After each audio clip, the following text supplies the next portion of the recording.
Hey guys, thanks for joining me. I'm so glad you're here. If you're new to the channel, my name is Chris. The channel is East Coast Classics, and I love unique and unusual cars. But not just the cars, but the stories behind the cars as well.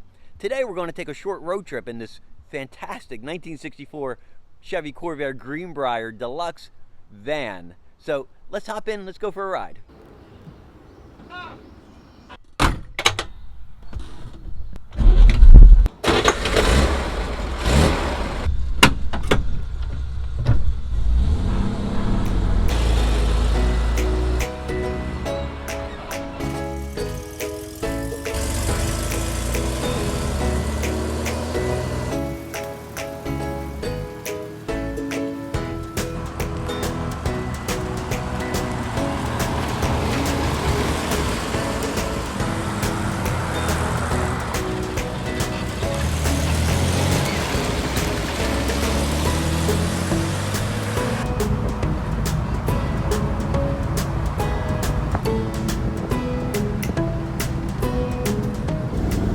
I love this van.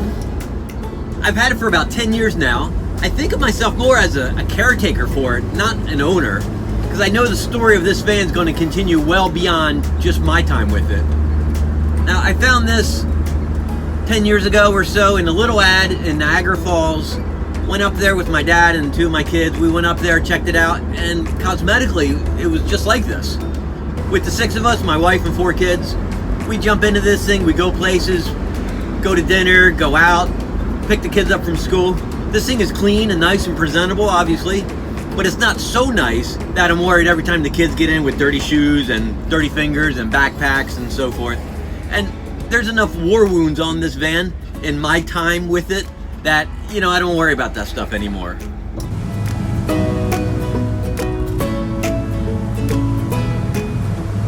Now, this is a Corvair van, so if you're familiar with the Chevy Corvairs, their rear engine, that's what this is. It's a flat six engine, air-cooled, 110 horsepower. This one has a 4-speed transmission. They also had a 3-speed manual and a power glide as well. And these vans, they have no options. I mean, really, they don't get power steering, you don't get power brakes, you don't get air conditioning, you don't get power windows. You get none of those luxury features with these things. These things were strictly built to be used by families, by delivery services, by repair companies, and they were used up. They were never meant to be saved and restored and cherished. This one survived only because it spent its entire life, well, the majority of its life in Arizona, Sun City, Arizona. Before Mr. Peacock bought it, that's the gentleman I bought it from. And he restored it, took it back to his summer house in Niagara Falls, and that's where I bought it.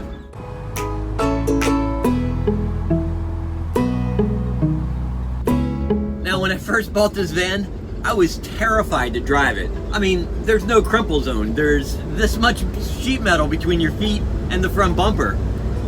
You sit over the front axle, over top the gas tank.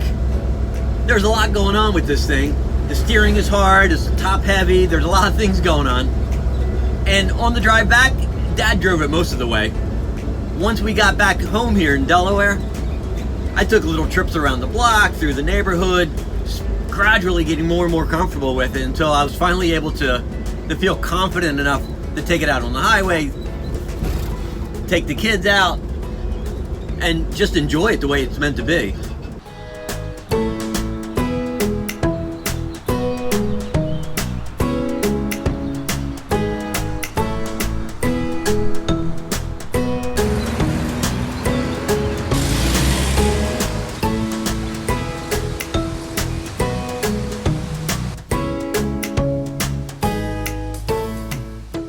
I'm at Hagley Museum. It's a 235-acre site in Wilimngton, Delaware, and in 1802, this is where the Dupont company had its first successful venture. I'm here now at the visitor center. The powder yard is about a mile-long walk up to about this point. From there forward is the mansion, the gardens, the barn where a bunch of Dupont cars are stored. These cars were built in the 1920s and they rivaled Rolls-Royce and Duesenberg. Unfortunately, they're off limits.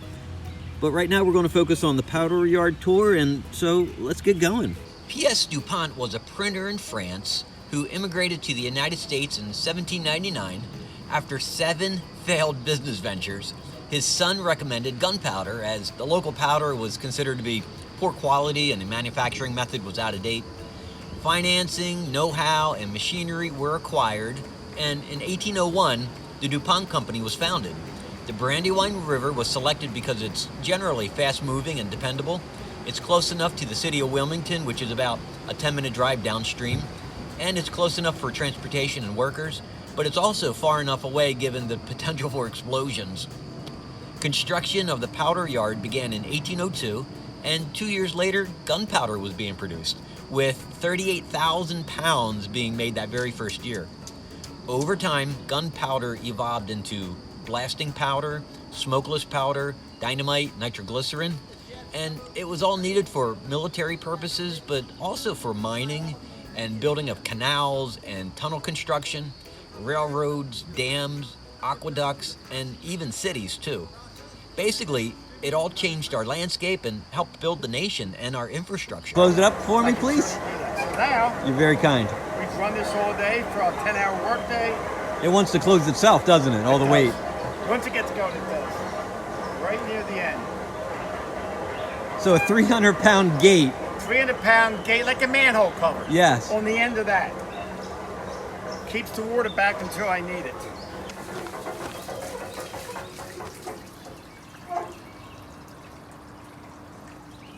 This is a walking tour where you can explore the property and the buildings at your own pace. Some of the buildings have been restored while others have just been stabilized. Upstream, a portion of the river is diverted into a canal, and that canal is what feeds water through various gates, and those water gates powered water turbines for 16 different building groups along the river.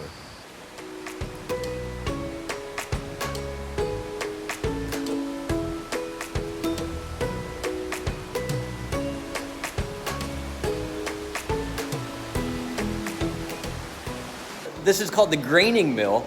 This is, again, another water-powered mill where water spins a turbine, turns a shaft, and operates these shaker trays in order to get the right size granulars of the material that they're using for the gunpowder.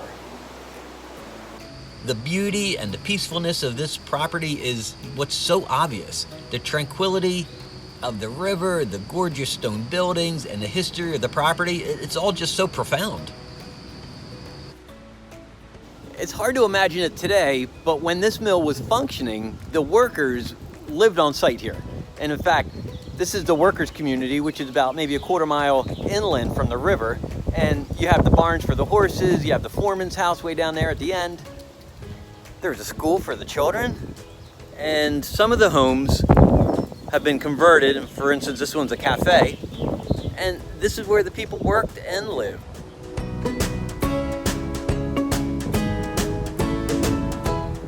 So for 100 years or so, gunpowder and dynamite was made on site here. Up until about the 1910s is when the Dupont Company decided to diversify, and they bought more property a little downstream from here. They called it the experimental station, and that's where they invented or perfected so many of the items that we know today. Things like nylon and lycra, Teflon, Corian, Nomax, and even Freon. I think what's so profound, though, about Hagley and this site and the epicenter of DuPont Corporation is not just the impact that DuPont had on the country and in the world, but on a more micro level, just here in Delaware alone, where the DuPonts had created a middle school, a high school, a world-renowned children's hospital. They constructed a highway that traversed the state from north to south. They have a hotel and banking and so many other industries. But DuPont was also the largest private employer in the state of Delaware. It was the reason why the state of Delaware had the most number of PhDs and scientists anywhere in the world. All right, enough of all that. Let's get out of here and go home.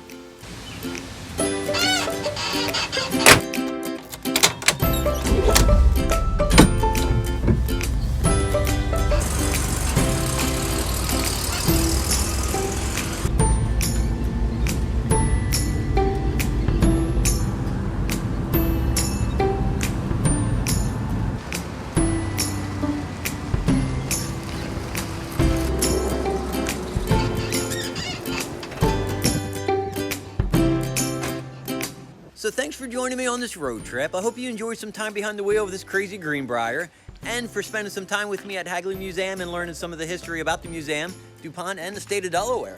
And as always, thanks so much for watching.